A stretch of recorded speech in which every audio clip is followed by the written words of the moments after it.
Bukod po dyan, tignan niyo po ang record ng ating mga kandidato. Wala sa kanila ang may bahid ng dugo dahil sa tukhang. Wala sa kanilang kasabwat sa pagbulsa ng sako-sakong pera, pinagsamantalaan ang krisis ng pandemya, pinabayaan ang ating mga kababayan na magkasakit at mamatay. Wala sa kanila ang mga pumapalakpak sa China at natutuwa pa kapag tayo ay binobomba ng tubig.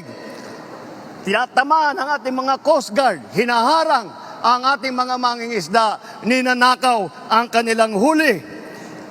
At bukod pa ron ay inaagaw pa ang mga isla natin para maging bahagi ng kanilang bansa. Wala po sa kanila ang tilang sakristan ng isang bulaang propeta na nasasakdal dahil sa pagyurak sa ating kabataan at sa ating kababaihan. Wala sa kanila ang tagataguyod ng pugad ng krimen, ng sentro ng paglalapastangan ng mga kababaihan na mga pogo. Tayo ngayon ay nasa sangandaan ng ating paglalakbay bilang isang malayang bansa. Bilang isang sambayanang may dangal, may sipag at may talino.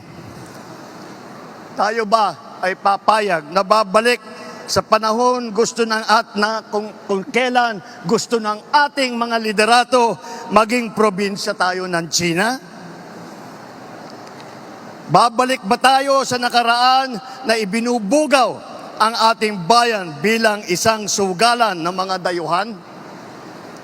Nais ba natin bumalik sa landas na umaapaw sa dugo ng mga inosenteng mga bata na inagaw sa kanilang mga anak, mga ina, kinuha sa kanilang mga tahanan at inagaw ang kanilang kinabukasan?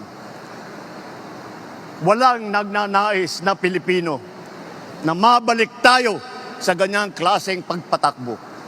Kaya naman, pakakatiyak po kayo na kapag ang ating mga kandidato ay naluklok sa Senado at sila ay nagsimula ng kanilang trabaho, asahan po ninyo na sila po ay hindi makikihalo, hindi makikilahok sa ganyang bagay na ating iniwanan na at na ayaw balikan.